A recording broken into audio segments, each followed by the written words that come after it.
Hi there, this is Daniel, and I thought I'd give you a little presentation of my new drum kit from Pearl.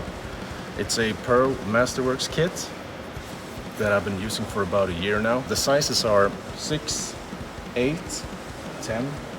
Two racks are 12 and 13. Floor toms are 16 and 18. And the two kicks are 22 by 18. We also have a snare drum that's 14 by 6.5. And over here on this side we got a gong tom. We call it a gong tom, but it's actually more a bit like a bass drum, I would say, because it's gong toms are open on the bottom side, whereas this one is closed, and that's 20 by 14.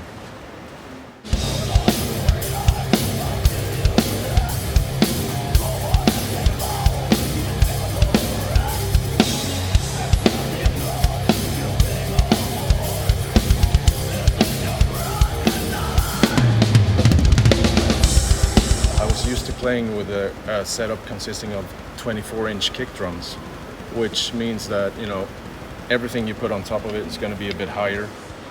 So I would play more angled toms in the front. And the idea with this kit was to bring everything down in the front and have a bit of a lower setup where I'm a bit on top of it, playing down on it more. And to do that, we used 22-inch kicks, and also the rack toms are slightly shallower, which enables me to almost put them in a flat angle. Even back in the day when I had 3 rack toms in the front, the main section would be the 12 and the 13 and the 16 floor. By removing the 10-inch and putting it up here on the side, I would free up a lot of space in front of me, and I could basically have the hats and the ride move in a bit closer. And still, the way I see it is like the main part of this kit that I play the most on is obviously the kicks, the snare, 12, 13, 16. So all that stuff is up close to me. And then I have this section up here, which I can add a little color by using. And also the gong tom, which I throw in every now and then when I need like a special effect.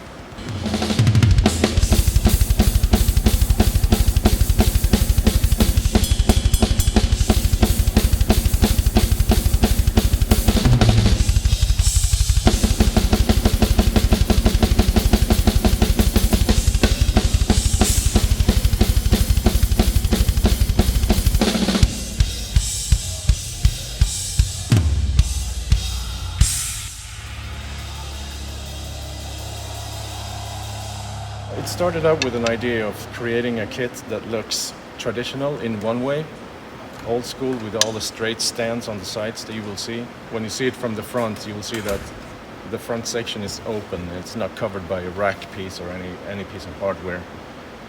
But to be able to do that, we had to come up with quite a bit of custom cutting of the hardware parts to make it, work. So basically what we ended up with is kind of like a combination of old school, traditional, but with like pretty much utilizing most of the gear that Pearl have in their catalog.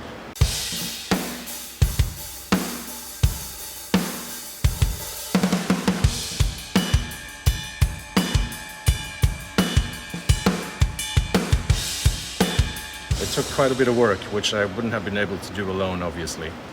This was like a teamwork between me, my drum tech, Kush, and obviously Pearl Drums, who were extremely helpful in developing everything here.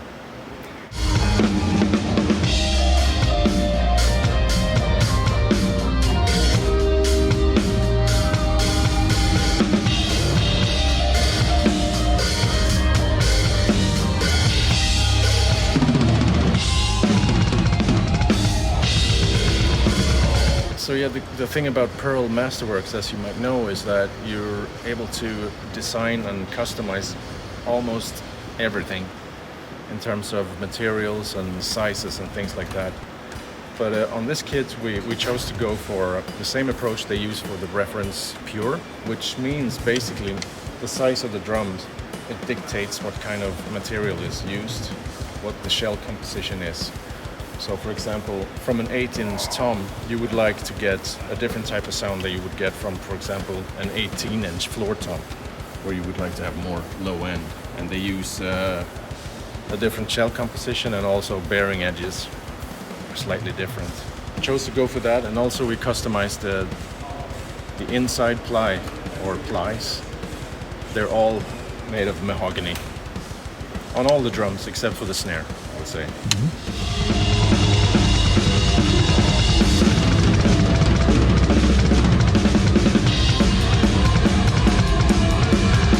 I've been using the Pearl Demon Drive pedals for quite a while now. Settings that I use on this one is the spring tension is about medium. That's in the middle. And I think I'm pretty close to default settings. And obviously I use the longboard option. I also have these triggers built by On Trigger, but I'm not using them right now. But the idea is that when the beater hits the head, your footboard hits the surface of the trigger here, picking up the signal. I mean, these pedals, they can deliver the soft touch if you need it, and the aggressive touch if you want that. And of course the speed is there when you need it. But in the end it all comes down to yourself. Tragically.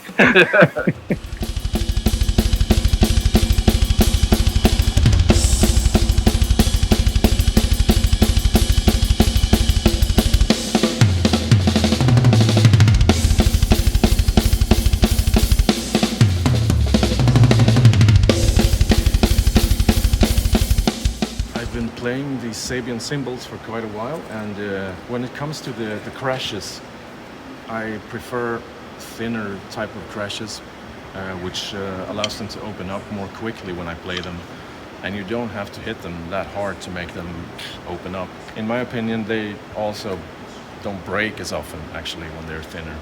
As a main hat, I have an Artisan 14-inch.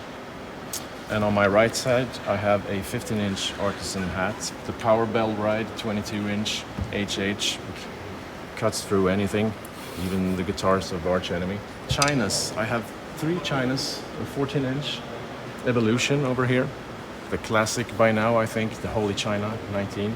And on this side is an AAX 19-inch China. Last but not least, Sick Hats AA, which surprisingly are not that aggressive. When you look at them, you think they're gonna tear your head off when you play them, but they're actually very musical and perfect to build up a nice groove. And in the front, I also have 2 splashes, AAX, which I throw in every now and then. If I'd have to choose one, it would be the HHX, where I think that Sabian really excelled. And these cymbals are just so playable and so versatile that you can use them for anything. I'm extremely thankful to be able to play these cymbals, and of course this amazing drum kit.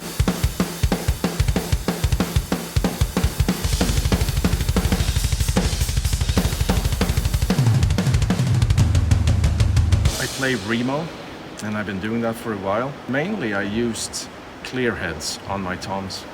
When we introduced this kit, I decided to try this head called Smooth White, which when you touch it, it feels like a clear head. On the kick drums, I use a Power Stroke 3 with a black dot.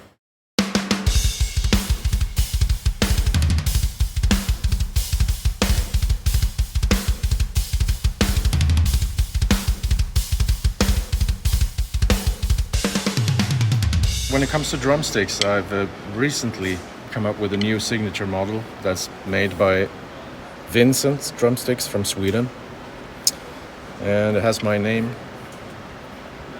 printed on it and a little logo.